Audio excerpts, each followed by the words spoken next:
It's Jeffrey Lyles. You're listening to Lyles Movie Files. We have so much stuff going on and so little time to break it all down. Hopefully we'll keep it under 2 hours, but you never know with us. Let's see. Let's bring in the whole crew. Jayce, little brother, how are you today? I'm doing good, man. Gas in the car, ready to go. Chief, what's going on with you? Every day's a holiday, riding the gravy train with the biscuit wheels. That's what I do. J King, what's shaking, man? I'm getting older by the day. That's what's going on with me. I wish I was on a gravy train with brisket wheels, Chiefs. Save me a ticket, please. Chief, let's get your thoughts on Netflix deciding to renew Lucifer. Well, as I don't know if the rest of the crew, I don't think anybody else watched it but me from this group. But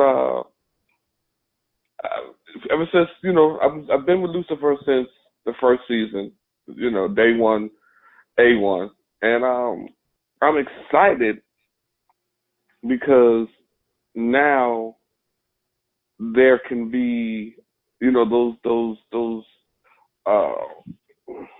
those restrictions that regular TV puts on your favorite shows can now be lifted and kind of give Lucifer the detail that it should deserve. Lucifer, maybe perhaps Lucifer was a little light, especially, a show named Lucifer, which actually does contain the devil. It's not one of those clever, and then, it's not really, what it appears to be. The devil actually is what the show's named after. And without any of those Fox restrictions, I think maybe more people will come to it. I was glad when they renewed it. Hopefully they can stop pity patting around the romance between the devil and the other main character, and get into some more in depth, even gruesome storylines. Kind of I don't want to say along the lines of a Supernatural, but they can expand it out. They can probably make this thing really good. So I'm looking forward to it. I'm glad they saved Lucifer. It was a good show, good cast, and I'm looking forward to the new episodes coming up. And I think you guys should start catching up and seeing what's going on with the good Lucifer too. I mean, there's a lot of detective shows, but how many detective shows has the devil in it? So let's see what happens. See where they take this thing. I'm excited. I got my popcorn ready. I am Theo. Are they going to have the old seasons available on Netflix? I know they have the seasons on Hulu. Yeah. Now, I'm not sure if it's on Netflix or not. It's not on Netflix now, but I'm wondering. Well, I mean, it depends on how the dealers work it out. They might not. Well, it might not, but that's the thing. I don't know, man. Maybe if you're going to own this property going forward, I would want to have license to its previous seasons to get even those coming into the show brand new. I want to get y'all caught up. So I would imagine if they went in like that for Lucifer, go ahead and get them back episodes. I mean, that's what I would do. Yeah. No. Say something right there, man. There are a lot of shows that could benefit from Netflix picking them up, man, to take the governor off of them. There's a lot of shows that I would love to see unfiltered. On network TV. Yeah, that unfiltered show, that rawness. And then I think even as lax as the censors have gotten, certain shows I think should be for Netflix originals, so on and so forth. Just because you can't fit some of that content into those regular stations. Right. Speaking of Netflix, this Friday, or whenever you're listening to it, Luke Cage Season 2 drops. And I've managed to go through the entire season. Shout out to Netflix for sending the review screener link. Appreciate it. This is let's see. I'm trying to think of anything that's close. I think the best seasons of the Netflix shows so far have been Daredevil season 2 and The Punisher and Luke Cage. And I think balancing everything out, taking into consideration, this is my new favorite. And the main reason I think that is because I've watched all 12 of these episodes or 13 of this season, and I'm ready to watch it again on Friday. And most of the Netflix shows, I'm kind of like, oh, that was a good, fun ride. But I'm not like, oh, I got to see it all over again right away. I'm kind of like, I'll give it some time. And then I've forgotten about stuff, and it's cool. This one, I just want to see it all over again. The first season of Luke Cage didn't kill off every main character, and it didn't resolve every subplot nice and neat. Some things got explained further in Defenders, but for the most part, they left a lot of stuff to be further, to develop further in season 2. And from not killing off everybody and from leaving stuff unresolved, there's so much backstory that we already know. And I think looking back on Jessica Jones season 2, there's no one there. It was Jessica, Trish, Malcolm, and Hogarth. And who cares about, what's going on with them? They didn't have anything cool or interesting happening. So as season 2 started progressing, it had nothing. It was like maybe 6 episodes worth of a season, and they didn't have a bad guy. So it was just left kind of hanging in the woods. Season 2 of Luke Cage fixes that because the greatest strength of this season are the villains. I won't break them all down, but the villains are really strong. And the main one is Bushmaster. Looking forward, hopefully, to you all checking it out this weekend so we can break it down next week on the show. But going in, what's your thoughts on it? Are you excited? Are you kind of like, we'll see how it is? Or I'm chill on Netflix now, and the Marvel shows, I'm over it. Jay, so let's start with you. As somebody who was just last night, I was watching season 2 of Daredevil. I saw how much I liked season 2 of Daredevil. I was like, this is really smart. It's like I was telling you this weekend, the Netflix shows make the good Netflix shows make a good idea of having multiple nemesis for the protagonist. It's like how Luke Cage was like, you had 4 episodes on Cottonmouth, then you had 4 episodes on him just trying to like get he's got to deal with Mariah, he's got to deal with Diamondback. I mean, he's got so much to deal with. And as you said, like all that stuff was resolved, but it wasn't wrapped up in one nice little bow that all of this isn't going to come back again. Which I'm really glad that they took that approach on that. Your assessment on Jessica Jones was very correct. It was, as much as everybody likes to give that show praise, they don't actually really think of like, why am I seeing all this? Like, it's a lot of good backstory. It's like an epilogue for season 1. I mean, like the season 2 of Jessica Jones was the epilogue of season 1. But it's like, so where do you go from here? We're going to have bad guy Trish because she was literally the baddest bad guy of season 2 for Jessica Jones. But Luke Cage has so much stuff to go with. It's like, we can deal with these guys. And then you add in another bad guy. It's like, this is already going to be better than like the CW shows that stretch 22 episodes and one guy. And they're taking, as Lonnie said, they're taking L's for 22 episodes. And then finally they can wrap it up in 10 minutes. And then you're like, let's drink and be merry. It's like, what makes no sense because the resolution was so easy. You're like, wait, y'all didn't come up with that? So having the ability to go probably multiple bad guys and, good Luke Cage story, I'm down. And when I'm not working this weekend, I will check it out. Chief, what about you? What are you thinking on it? Man, shout out to Netflix. Shout out to Luke Cage. Shout out to Bushmaster, giggity. And to the writers of Luke Cage, man. I'm excited, man. The first one, it was just that thing kept me glued to my seat. You know what I mean? Like one of those things where you start off in the morning and You did a straight You marathon. just watch, you just watch all day. You know what I mean? I got the fridge downstairs in the man cave. All I do is get up, go to the fridge, crack open another beer, and that's where I'm at for most of the day. Don't bother me. Don't ask for me. None of that. And that's where I'll be.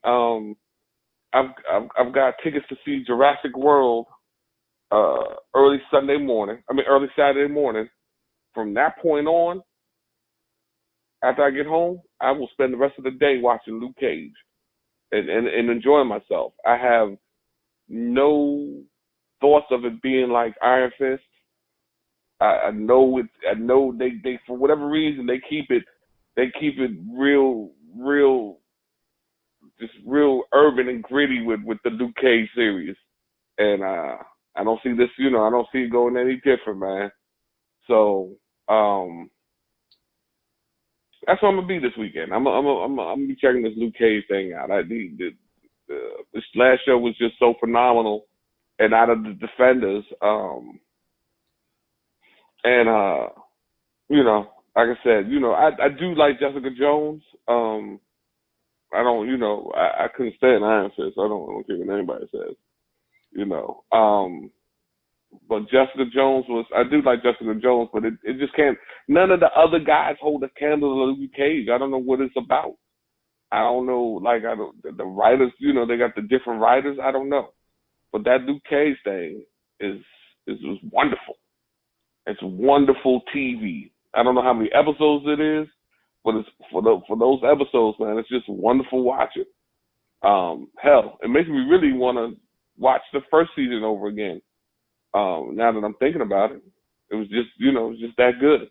And I don't usually watch, seasons over again on Netflix, but now I'm geeking for the first season again.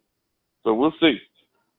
What's kind of cool is they have a lot of characters who pop up, and I'm like, I think that dude was in there earlier. And then I watched an old episode from season 1. It's like, oh yeah, that was that dude who was in this episode.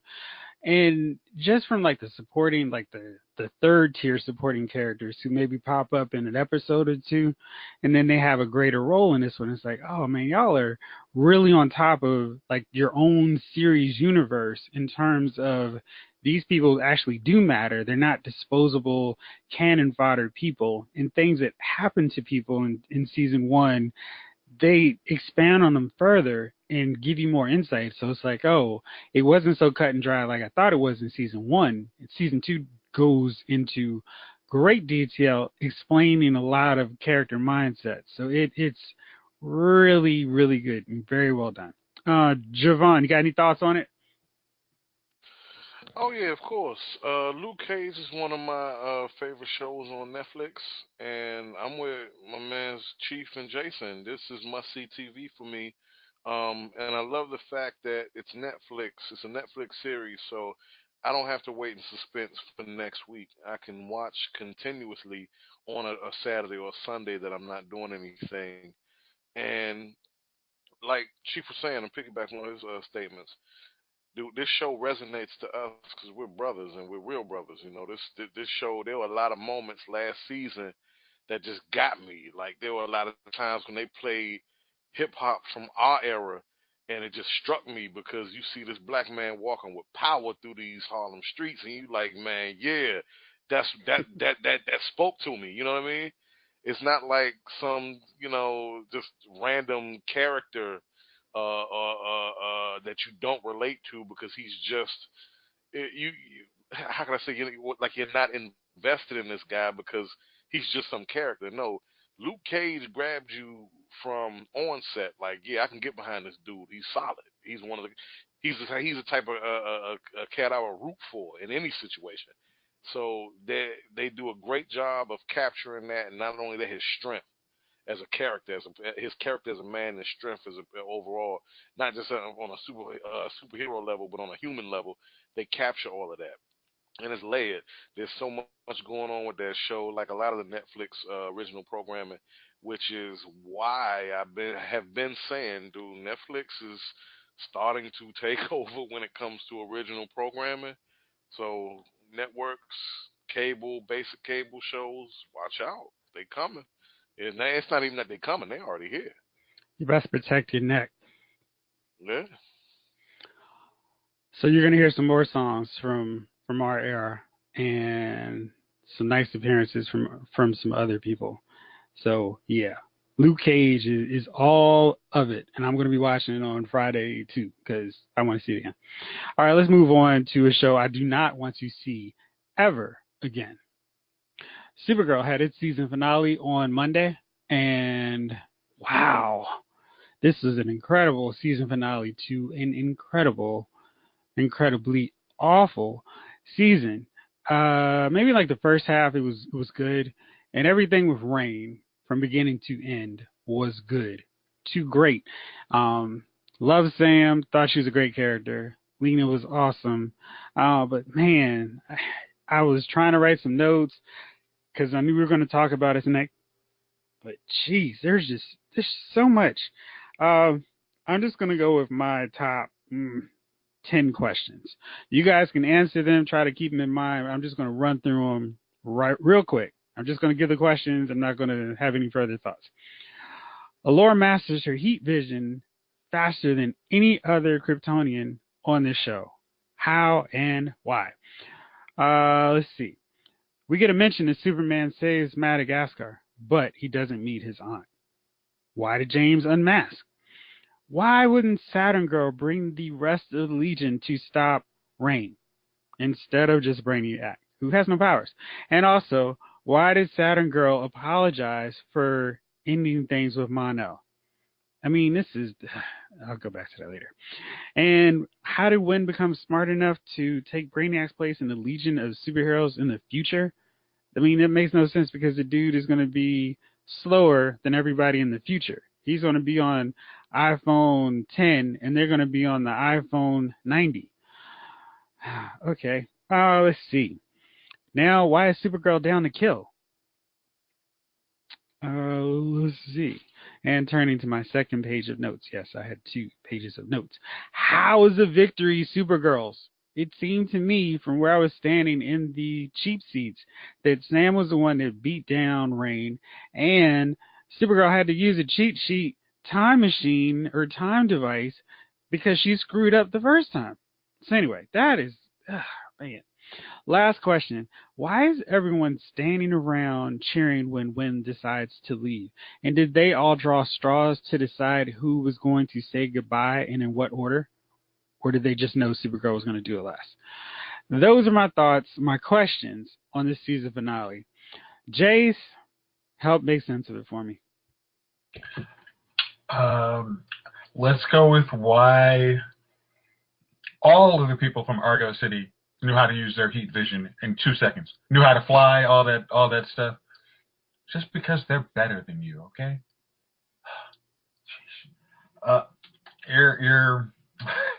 Our contract only called for 3 episodes of Superman.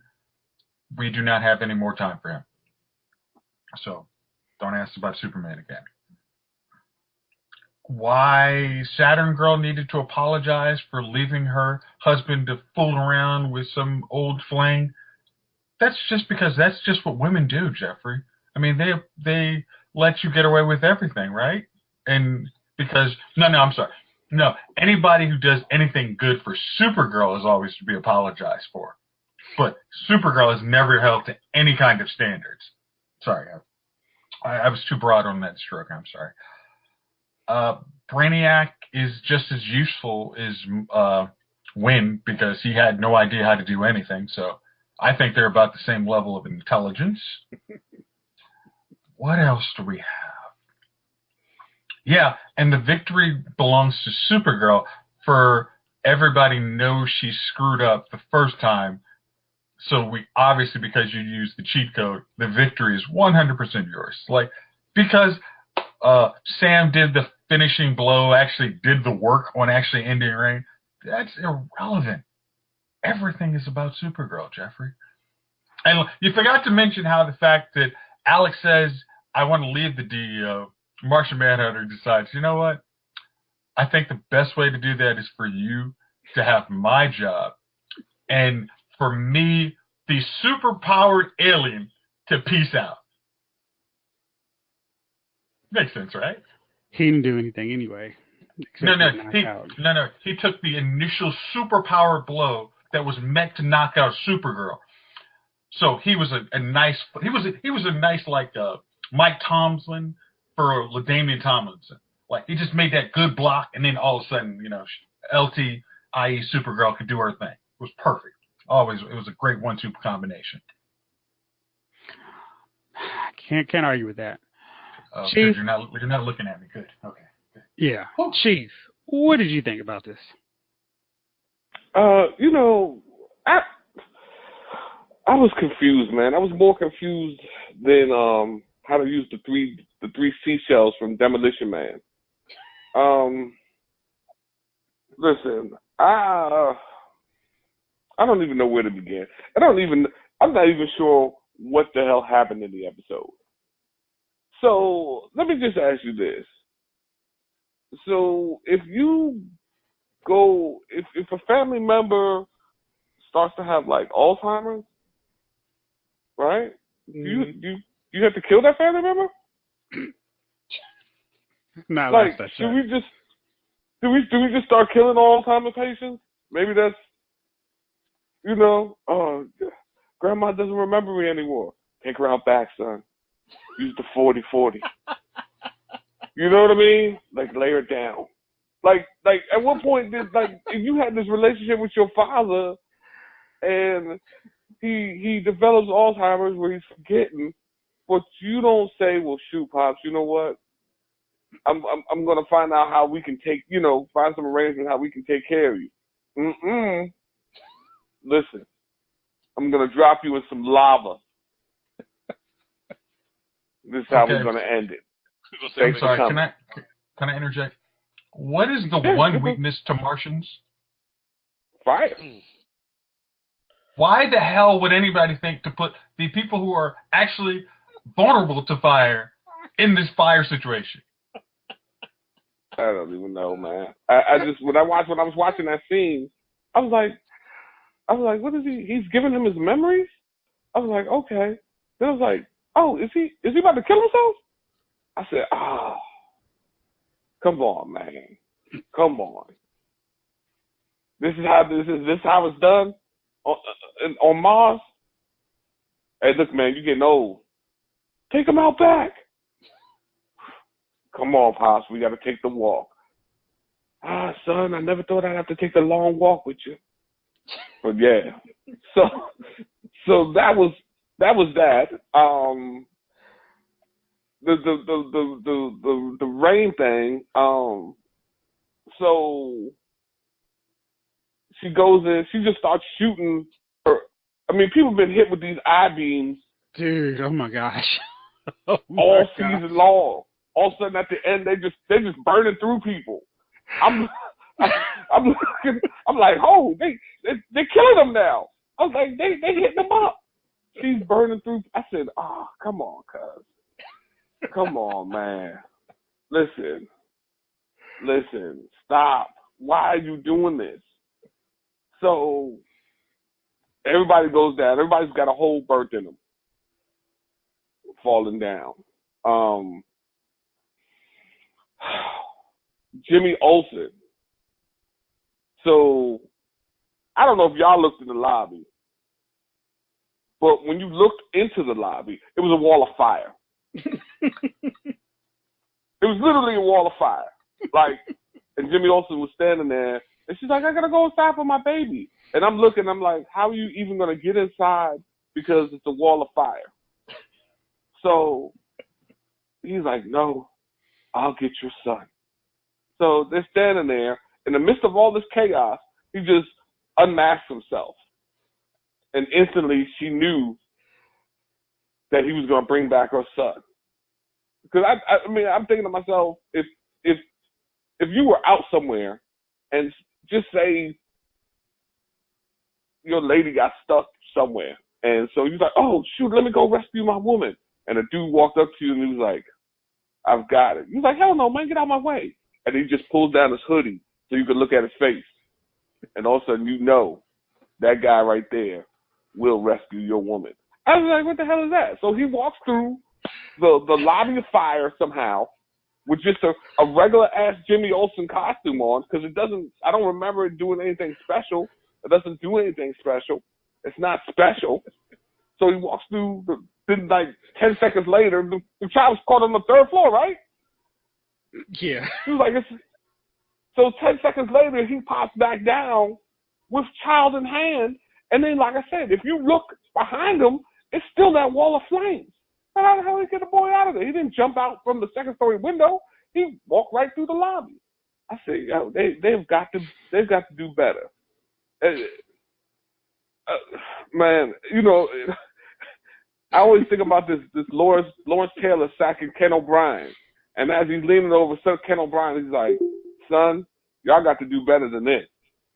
And that's Supergirl. I mean, and I remember, I think at one point during the season, we were like, yo, Supergirl has improved.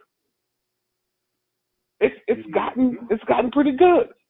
And once we agreed that Supergirl had gotten, it just went downhill. How many times they're gonna get caught in front of the yelling rain? The ah, it's coming. I know it's coming. She yells. They get caught up in it. Look. So now let's just say this for us. So it's one rain. It's one girl. Mm-hmm. And then when I say girl, that's because I'm not saying that. I'm just saying that it's one superpowered character who happens to be a female. There's her, Rain. Then there's Martian Man, Supergirl, Mon-El, Supergirl's mother, right? Mm-hmm. All fighting. I mean, they're getting whooped. So, and like, not even like they're holding their own.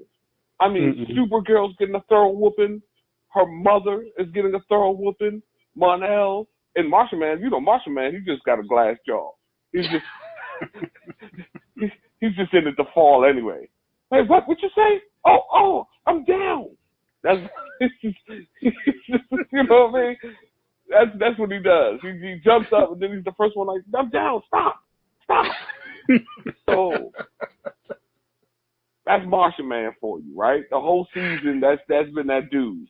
Like, it's just like they didn't have any more room for him to be great. So they're getting whooped.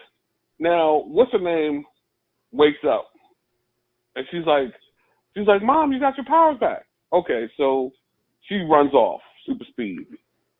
What is it? Did she plunge a sword into the back of Rain? Yep. Or pipe? It was a sword. Now, help me out. What kind of sword? What sword was that? It was a special Supergirl show sword.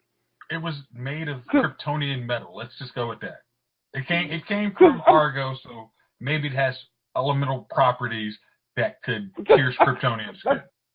Because I couldn't understand, how do you shove a sword, no matter how hard you try to shove a sword into the back of a super-powered person,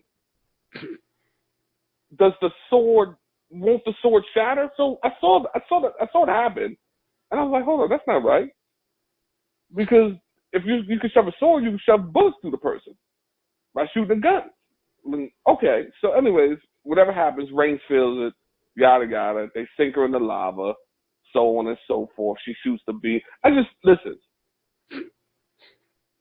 I can't do it. I'm done. I'm out, fellas. I've come to the end of the rope, and I'm putting a noose at that end of the rope because I'm gonna jump. You know what I mean? If this was the plank, I'm walking it. I just want to be done with it. This show has disappointed, and listen, I like the cast. It's not a cast thing with me. I like the cast. I hate the writing. I hate that no one does research on the show. I hate that they don't give a damn about what kind of powers the characters have, what they can do. I think it's stupid as hell to kill a guy because he gets Alzheimer's. I think it's everything that they do in that show. Just leaves you with a question mark. You're like, yo, what the hell is this? It's just nothing makes sense. I mean, where the hell is Superman? Where the hell is he? The whole time the Earth is shaking. Madagascar is very important. Listen, Madagascar's shaking too. Like, you're not gonna come help? I mean, let's also go with the fact that Jayce, this season has been just crappy. I mean, the cake trick, Brainiac, the blue Brainiac to regular looking Brainiac. Aren't you excited he's going to be a regular next year? I don't know. The Mon-El storyline with the I'm leaving my wife to kick it with Supergirl. None of that makes sense to me. None of that makes sense to me. I mean, hell, this, I mean, it doesn't make sense, man. And then, like, is Martian Man gonna even be there next year? Did he just fly off? I hope. I don't even want him there. I'm not gonna even watch the show, but he doesn't even deserve to come back. If that's how they're gonna write him in as just such a weak character, then why? You know what I mean? Why come back? If I was the actor, I'd be like, yo, why do you want me to come back? I get my ass whooped every confrontation. I'm afraid of fire. I helped my father commit suicide. It's nothing left for me to do. I've done it all. So listen, that's my take on Supergirl. I hope the writers get better. I hate to see actors, I hate to see anybody lose their job. I mean, I would like to see things go strong for as long as they can go, but they've got to do better next year. And I'm not going to watch Supergirl at all next year until I hear from someone it has gotten better. So, and not just a little bit better, like McRib better. It's gotten better. So, yeah, I'm done. And the funny thing is, I looked at that like last scene at the end. I'm like, we're trying to make a cliffhanger to really make us want to come back. But Brainiac was not a good character to say, okay, I want to invest some time in him. Supergirl's character is a complete jerk. She's the super entitled person that she might as well, at this point, she should just take a throne and just be like, I need you small humans to worship me, because that's pretty much her attitude anyway at this point. I am infallible, and you guys are just, I save you when I deem it necessary. Like when I was sitting around for 20 years not caring until my sister got hurt, whatever. There's, like Lonnie said, there's so many holes in this. You're just like, I'm trying to work with you guys. You're like, I truly think this show could be the best. Like, you use the characters you have, they could be the best. But the writing sabotages it. It just takes you out so much. It's just like, no, I don't care who this next Kara / Supergirl is. I'm glad I don't have to see any more Mon-El at all. But I don't know if I can continue on the show. I am going to do 4 episodes next season. Like, I'm going to do the first 4 next season. And if it goes bad, I walk away from this show. But yeah, it's been rough. That's mighty bold of you. Outstanding. So I officially appoint you our Supergirl correspondent for the first quarter of next season. Yay. Congratulations. It's a great honor.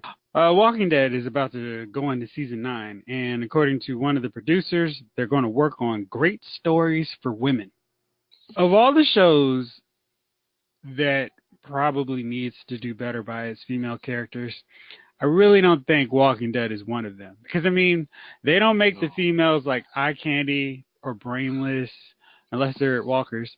But, they're really strong characters. I can't think of a season where it's like, oh man, they really are doing terrible stuff with the women, and I can't think of any female character that hadn't gotten some form of development. Now maybe it was small like Beth, but I mean, you look at Michonne, Andrea, Lori, Carol, Maggie. I mean, you can't say they haven't been developed, and or that they really need some good stories. I mean, it seems like some pandering buzzwords to be like, look, we can make The Walking Dead feminist too. Fellas, help me out. Jovon, we haven't heard from you in a minute. Why don't you kick it off? Yeah, I'm in total agreement. The Me Too movement has overdone itself, and it's making itself a parody at this point. And if The Walking Dead is going to pander to, I don't know, new feminist uprising, you're doing it wrong, because for what it's worth, the women of this show have always been powerful women, empowered women, strong women, capable women, smart women. Sometimes the women of this show outdo their male counterparts, i.e., our girl Carol, who is, I call her Clutch Carol, because Carol is always saving the day, right?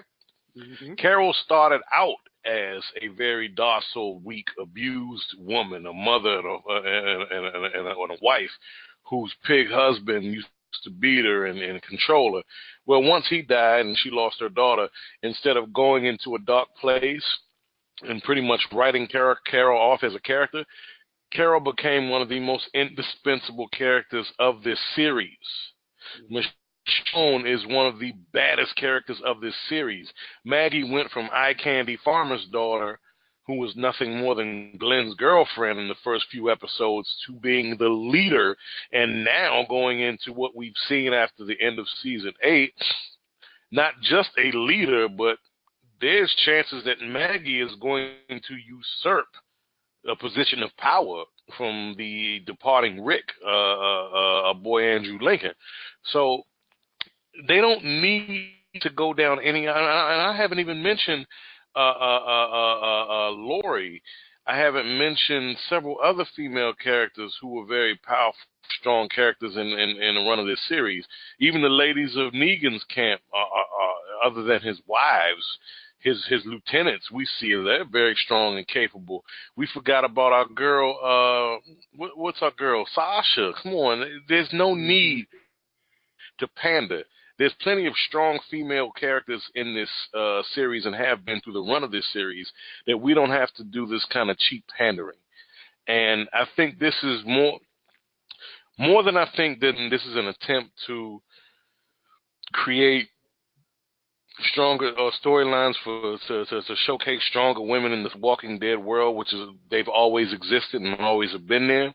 Mm-hmm. I think this is a desperate attempt at a dying show to either maintain viewership or draw in viewership, because for what it's worth, they know they're in a bad place, because your lead is leaving. Andrew Lincoln is leaving. Andrew Lincoln is possibly still, other than Jeffrey Dean Morgan, I can never say Denai's name, but a girl Denai, I keep calling her Michonne. Other than those two and my man, what's his name, Morgan, my man that plays Lenny James, who plays Morgan, and if you're Simon Ogg, what's his name? Stephen Ogg. These are the strongest actors on this series. You're going to lose possibly your strongest actor after this season. So these all sound like desperate pleas. It sounds like a desperate plea. And even bringing back Shane sounds like desperation to try to keep a fan base that is dwindling by season. Mm-hmm. So I really don't think that this is necessary, because strong female leads have always been a part of this story. And I credit the writers. I credit what's our man, Robert Kirkman, mm-hmm. and I credit the actors for portraying that. Even Beth, who was, like you just mentioned, she had her strengths. Even though she wasn't a stone cold killer, she evolved as a person, and she definitely stepped up to the plate when needed be. So there have always been strong female characters throughout the run of this series. We don't need to overdo it. We don't need to pander. It just seems like this show is going to start getting desperate, and this may be the death roll of The Walking Dead coming up. That's my take. That's a good point. All right, Jayce, what do you think about Shane coming back now? John Bernthal was reportedly on set. Clearly, he can't be on there outside of a flashback or maybe talking to Rick when he's having another one of his really crazy moments. Why now bring back Shane? I mean, so much has happened that I'm almost kind of like, will viewers who started picking up with the show in season 3 even understand who Shane is and his importance to Rick? And the only other people who would remember him are Carol and our boy Daryl. The way I kept trying to call him Dwight, but Daryl. So what do you think about that? Will it matter bringing back Shane at this point? I guess what I think is they're probably going to use Shane is like those times when we're trying to move Rick's story along to his eventual exit. They're going to use him kind of in those episodes, like not as like I said, like in some flashbacks or kind of talking to him moments like, man, we lost everything we had. We lost the wife. We lost Carl. I mean, maybe somebody takes Judith away, and then that's his last gasp move, and he does all he can next season to get Judith back, and then he ends up dead. So, I mean, he's bit halfway through the episodes. Maybe it'll be like I'm sorry, I'm not gonna say what it is like. It could be like a game of similar prerogative. But maybe if they use him like that, that's fine. It'll be a nice little roll call for Rick when he leaves, but him actually as a series regular, nah. Or just anything more than the flashback episodes, just nah. No, don't do it. Let's talk about some of the movies that can just come out. We've seen, I think most of us have seen some of these movies. Let's go with the movie that she saw this weekend, Incredibles 2. And like I said, I liked it. It's a fun movie, 2 hours. 14 years in the making. Chief, did it live up to your expectations? Did you like Incredibles 2? Incredibles 2 was really good. I like the fact. I think they kind of made fun of the fact that it was 14 years later by starting it off the way they did. You know what I mean? Mm-hmm. I think that was a little like we know. But it was entertaining. It was funny. And actually this time around, you kind of like the first time around. I like how they featured Elastigirl this time. Because it was kind of like for a good third of the movie, the focus was just on her. Mm-hmm. Yeah, but I enjoyed the movie. I thought it was. I'm never gonna say it was well worth the wait. That's 14 years is too long, right? To wait for anything or anyone. But it wasn't a flop. It didn't come in and wasn't you waited this long and the movie was garbage. So if you were a fan of the first one, you would definitely enjoy the second one. I mean, same cast, the same good jokes in there. It was a worthwhile movie. Yo. What was the scene everybody they kept talking about on the news that people getting sick? What was that about? Well, the thing, the dude in the villain's powers was his hypnosis. So what happens is the screen would get to flashing whenever he was doing his little hypnosis thing. And so those flashes were saying that they were triggering people's epilepsy. But that's what it's from. So it just be flashing, you know, black and white, real fast. Oh yeah. And that's what was triggering it. You know what I mean? So you know, if you don't have epilepsy, I recommend you going to see it. I know you swore up and down you were not going to see this movie with the dude with the Anita Baker hairstyle, but I'm a liar. You are terrible liar. You did go and see Superfly this past weekend. What was your breakdown on that one? It's Belly for the new generation. It's Belly. You know how Belly was so stylized and like for example, the opening scene in Belly is still one of the coolest opening scenes of any movie ever to me. I mean, that sets the tone of what you're going to see, a highly stylized movie with not much substance and terrible acting. And this follows suit with that tradition. It's directed by Lil X, now X, music video director that we've long seen his work. It's his time to be Hype Williams. He directed a movie. It's visually, it's visually pleasing. It's all the things that you like in action movies, all the action movie tropes, Mexican standoffs, car chase, guns, cool scenes, introspective scenes, cars, money holes, clothes, girls, drugs, drug culture references, the music, future scores, the soundtrack. It's all there, but it's a music video. It's a 2-hour music video. If you can get past that, if you go in there with expecting zero, you might actually enjoy it. And like I said, it's not terrible.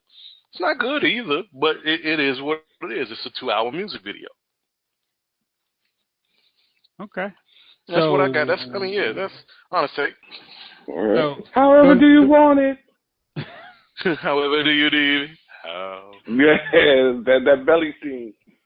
So you watch it in theaters or wait for it on Netflix?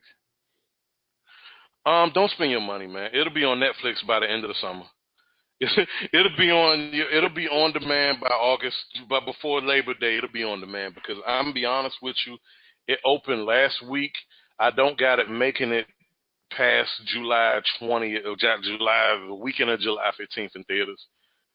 I think it'll be out of theaters in the next 3 weeks, and it'll be on demand before the summer is over. Before you put on a windbreaker or something on your sleeves, it'll be on demand.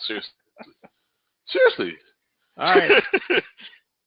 Nah, I just like that breakdown. Okay. So that was it. Jurassic World is coming out. Fallen Kingdom is coming out this week. I was so uninterested in this sequel that I didn't even bother going to the screening. I tried to drum up some interest, but I just didn't care. And I just feel like this franchise is doing the same thing that it's always done. Dumb people are going to an island of dinosaurs and are befuddled in the maze when the dinosaurs start acting like dinosaurs. Chief, you got your ticket lined up for Sunday. What are you excited or what are you hoping to see about this film? Well, it's not for me. You know what I mean? So I'm gonna start off by saying that I'm not a fan. They're a fan. They've seen everyone. They love them. Now,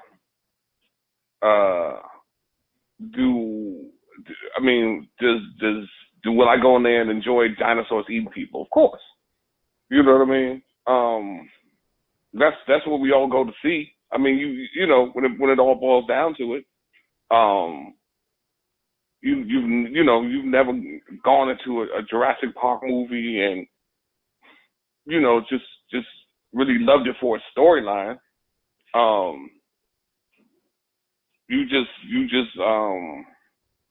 You go in there and you want to see dinosaurs killing people.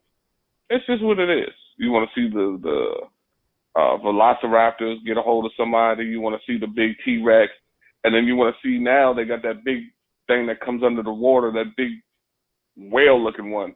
You want to see these people. So that's all I go into the Jurassic Park you know, they can do whatever with the storyline. I don't really care. I know the storyline's gonna be whack. It's been whack since the first one. You know, I mean, you know, after the first one, it's been whack. Let's be honest. People keep going to the island for no damn reason. So you know what I mean? Like, you know, man. Planes crashing, somebody's going to the island. Let's go to you know, let's move the dinosaurs. Let's go do it again. Let's restart the park. It's been whack. It's the one franchise where I just cannot get with it. And I know it has all these fans, but I'm just like, I know people are stupid, and I know if this happened in real life, there would be people going there. But man, I'm just like, come on. After the first 2 times, I'm thinking the government shuts it down, nobody goes, it goes bankrupt. It's just like, jeez. Just imagine how that would play out in real life. Hey, in a perfect world, Jeff, the government steps in, they kill all of the DNA samples collected, anything material that could clone a dinosaur, anything that they could use to restart Jurassic Park gets destroyed. They implode the island best they can. They turn that island into glass, all sand, right? Exactly. Yeah, this doesn't happen. This just doesn't happen. I feel like if they wait every 10 years, if they waited every 14 years before putting out a new installment, I would so understand it. Because, you know, I hadn't seen a Jurassic Park film since, when was the last one? The third one out. But it was enough of a distance and gap that I could watch the Chris Pratt one and be like, okay, that was kind of neat. And technology has improved so much that it's like, oh, wow, the dinosaurs look even realer now. But, yeah. Jayce, we saw a movie this weekend on Father's Day. Took Dad to go see it. What did you think of Hotel Artemis? Hotel Artemis. Starting off, I liked it. Kind of what I said last week, where I wasn't sure what the movie was about, but it had good actors. That proved to be right. I don't know where you go from here. I don't know if it's a standalone movie. You start some franchise, but the actors were good. And yeah, I mean, like I said, the action scenes were done. They were good. The actors did their roles very well. But if you ask me, other than what this movie, like, this is a hotel for villains. So what does that mean? It's a hotel for villains.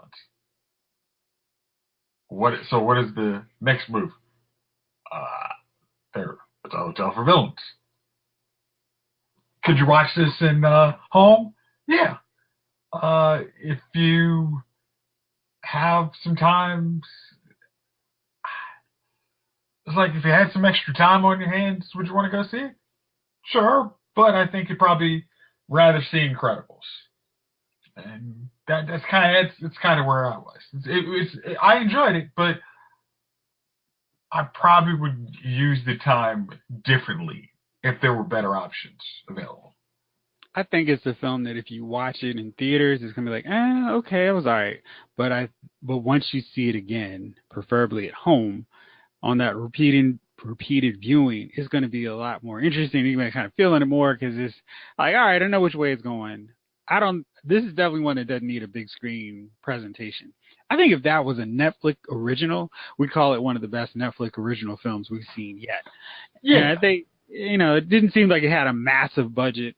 Maybe the cast is starting. They chipped in too much that they needed to go to theaters. But I feel like if that was something you watched on Friday night on Netflix, you'd be like, that was a good Netflix movie.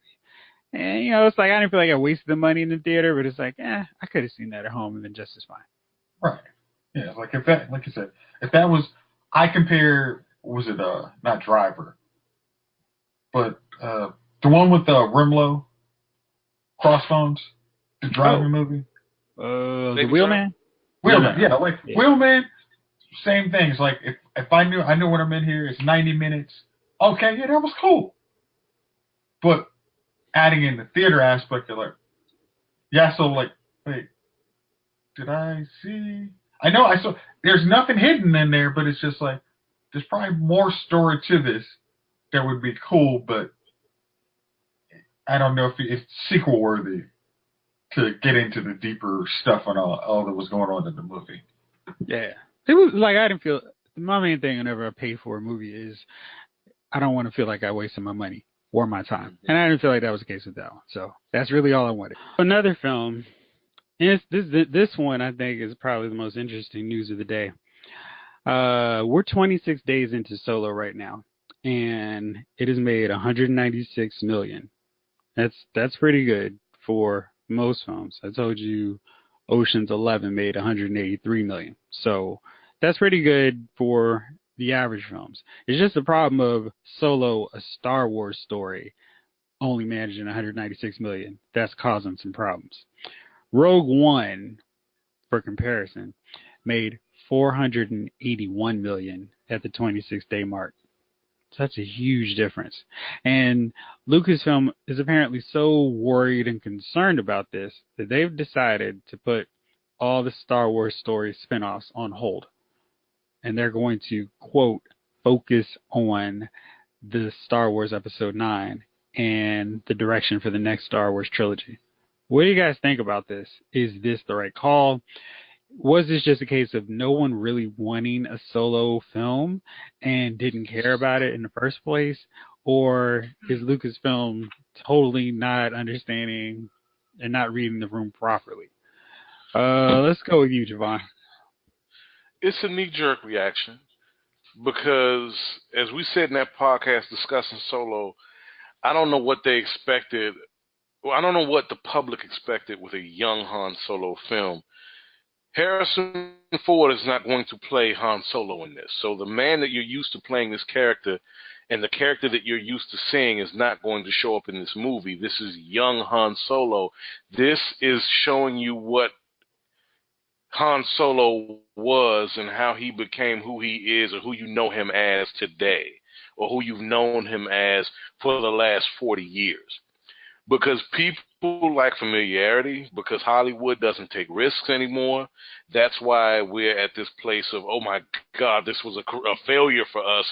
What do we do? Do we sit back and lick our wounds? Or do we say, hey, they didn't respond to this, let's make another movie? And I understand where Hollywood comes in between pirating and everything else. The money ain't there like it used to be, but goddamn it, they're still making tons of money. So you can take a risk on another film. If you do it right, the people will come see it. Word of mouth travels. Rotten Tomatoes reviews travel. People will come see the movie. The problem with this movie isn't that there were no Jedi, isn't that Harrison Ford wasn't Han Solo. It's the fact that people hold too true and near. Star Wars fans, the fans of this universe, hold too near and dear to their hearts what they think everything in Star Wars universe should be. You gotta appreciate. If you don't, that's cool. Then don't see it, don't bash it. Just say, hey, not my cup of tea. But if you're gonna go see it, appreciate it for what it is. Appreciate it for what it is. And if you're the studio, stop knee-jerk reacting. You made $200 million. You're gonna make You're gonna make $300 million when it's all said and done. So what's the problem? Make the movies. If you make the movies, people will see them. People will see them. It's just I think Hollywood was smarter on when they released films years ago, because now it's such a damn competition. If one studio is putting out a movie this month, then not to be left out, the other competing studio has to put out a movie. How about you just do your research and bide your time until the time is right for you to put this film out? Because Jeff, you know this like everybody in this room knows this.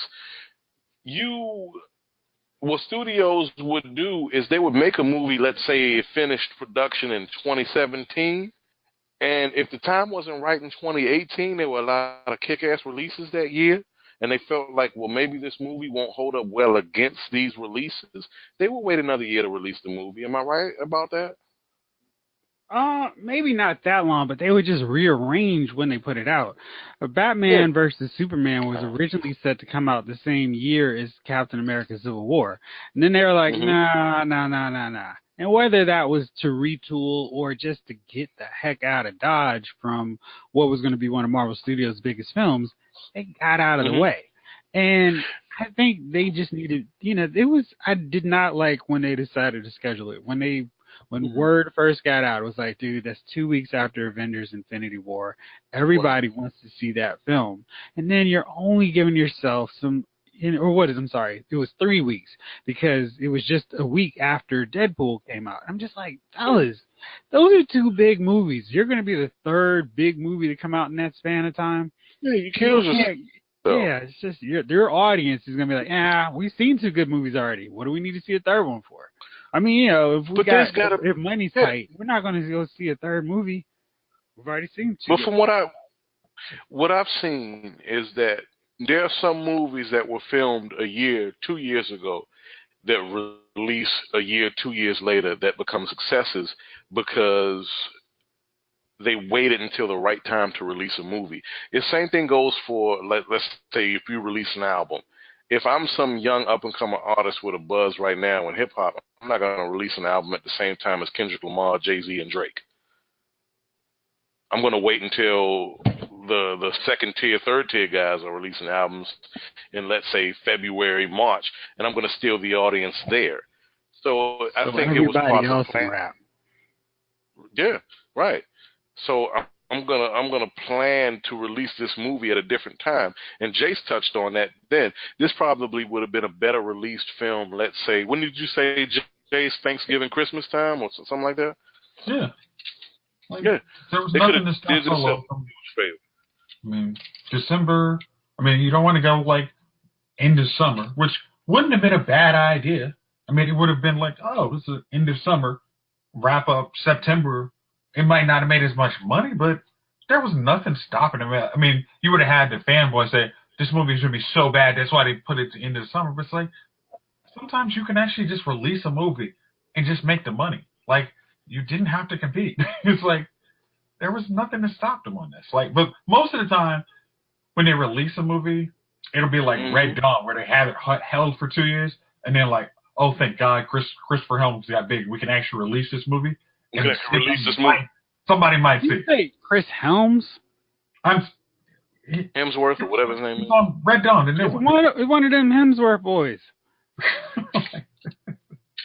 Yeah, I mean, so like in theory, like most of the time, if it gets released like 2 years, it's because it's trash. But if it's like if you release it like maybe within 6 months, they're like, hey, we saw the landscape.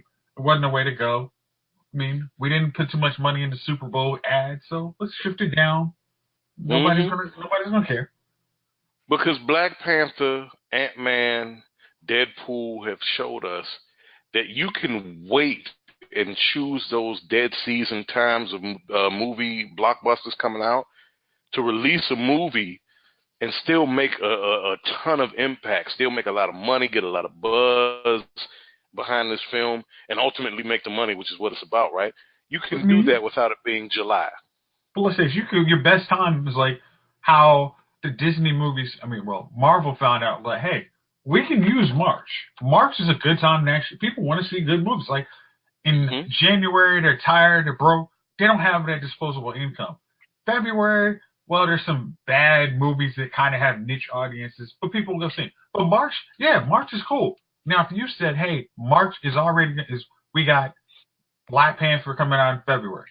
Okay, then we can't, when March is done. Like, if we see, February's done. We see March is done because of Deadpool. Oh, we see April's done because we already have Avengers 2 coming out. We don't need to mess with But it. the problem is you can't run away from every blockbuster. So you just have to pick which one. Now, I think Disney, Lucasfilm chose poorly because there were two big blockbusters. But I would just go for a month where it's only one. And, where you have enough time to get a little piece of that box office pie. Ocean's 8 had a brief window to make its money. And it made a decent amount of change, but they knew when they put it on the schedule, we got Incredibles 2. A lot of moms are going to go end up seeing that. And then Jurassic World, lots of families are going to go see that. So we need to make our money this weekend. They could have done that. They could have done that as counter programming. That's not really thing. The original, not the original, but the remake Ocean's 11 came out when. Ocean's 11. What is this team called? This is 8. Okay. The Ocean's 11 with Clooney, the first one that Clooney made, that came out, if I'm not mistaken, right before the fall of 2001. I think you're right. Ocean's 11, yeah. So, yeah, you can make that money during those times because people will go to the movies. If there's a movie to see, it came out December they'll go to 2001. Yeah. But Ocean's 8 wouldn't have got hurt by putting that in the fall. No, wouldn't have. Not at all. Probably would have been a better fit. It's like I now, better fit. You're right. Solo could have hey, I mean, fighting other blockbusters doesn't work for anybody. I mean, it just doesn't. So especially if you're Disney, you control the calendar. You see when you're releasing movies. You don't have to put some week, 3 weeks after. That was the only time. Because they had stuff, Disney has stuff lined up pretty much every month. And they had Wrinkle in Time earlier. They had Black Panther.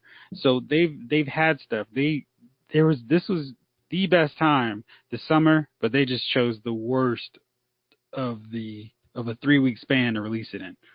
Chief, you're going to be happy about this. We sent this earlier, but Disney decided, you know what, Comcast hit the bricks. We are going to raise our bid to get that Fox property. So we're going to take our bid up to $71.3 billion. Now what?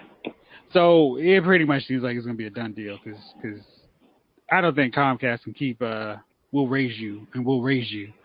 And Disney will just keep going. We'll use our Avengers and Black Panther money and keep this thing going. What do you think about this? Great move. I didn't want Comcast to get a hold of it anyway. I wanted to start seeing good X-Men movies. So I had a feeling that they weren't going to let that sit idly by, though, and let Comcast just take it from them. You know, that Disney money is old money. You know what I mean? Black and white Mickey Mouse money. They're still spending Dumbo money. Yeah, so... you know, like I said, Comcast might be rich, but Disney is wealthy. So we're gonna have to. You know, I can't wait for that whole universe to come together. That X-Men Avengers movie. Woo! That's gonna be fire. Real fire. Fellas, you got anything else to add on that one? No, other than the fact that it is a business decision, that was better for Fox. I mean, you're gonna not only you were just waiting for Disney to make a better offer because it's like Disney has more incentive to get these characters back. Now, we're looking at it from the X-Men, but they get the Aliens license. They get so many more things. They can actually pump out the original 20th Century Fox Star Wars films if they wanted to. So there's a whole bunch of stuff. Simpsons. There's a lot of if you're going life. for streaming content too, that you had to get that. If Disney already had it. Hold on, fellas. Hold on. I got a real breaking news, and I'm seeing it right now based off of what we just saw. Or we were just talking about. So it turns out that Lucasfilm actually was smart, and they wanted to take Solo. They wanted to wait until December to release it, but Disney refused, and they pushed to get it out. So it was not a Lucasfilm decision. It was not a Lucasfilm decision. Disney decided we want this movie out when we get it, or when we want it out for May. So the main problem was Disney did not want this budget to skyrocket any further. So if it took longer, the budget was going to go up higher, And so they needed Ron Howard to close everything up and get the film done in weeks instead of the proper amount of time a new director coming on to a film would have. So that's a real interesting move. They were worried that a Star Wars movie was going to go over budget, and then it didn't make any money or didn't make enough money for them. What do you think about that, Chief? I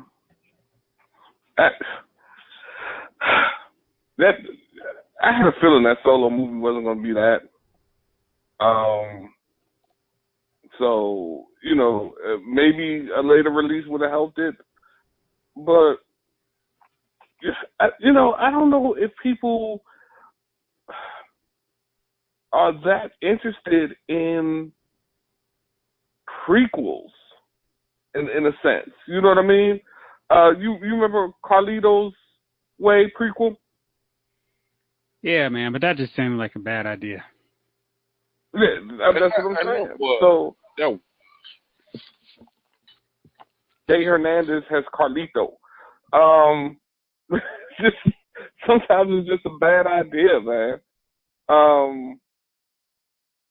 I don't know. I just when I saw it,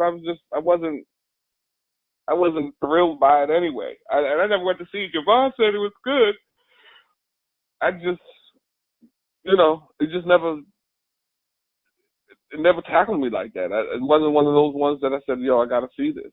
And it may have been good. It might have been, now I'll catch it when it comes on cable for sure. But and then I don't know if I want to see a Boba Fett movie and a Orlando Calrissian movie and the C-3PO movie. I'm not sure about all that. I just want to, I want to stay in the Star Wars universe that I come to know and love. Like I said, the only thing I wish about Star Wars really is that they had done a Clone Wars, an actual Clone Wars. I think that would have been awesome. But yeah, maybe they should start listening to Lucasfilms. Maybe so. Jovon, what you think on this? I think people, like, for example, correct me if I'm wrong, but there was nothing incentivizing you to see Rogue One. There was nothing incentivizing you to see The Phantom Menace, Attack of the Clones, or Revenge of the Sith, because these were unfamiliar. These were familiar but unfamiliar characters and faces playing characters that you've grown to know and love. And the breadth of the story that we had grown familiar with and grown to love wasn't even there yet in the prequel films to the Skywalker story, right? But people went to see him anyway because they were intrigued. You went to see Rogue One because you were intrigued. And none of the trailers I saw featured the end scene with Darth Vader. I wanted to see it because I like Star Wars.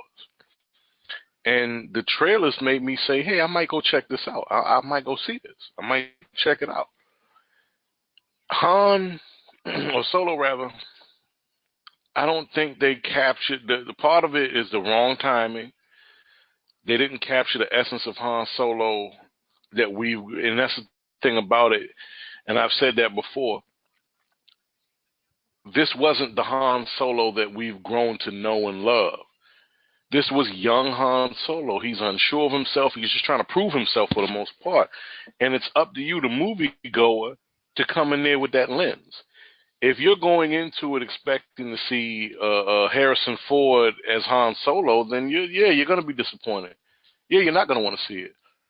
But if you go into it saying, I just want to see a movie and be entertained by something from the Star Wars universe that I like, then you will enjoy it. You'll go in there and you'll take the ride. You'll buy the ticket and take the ride.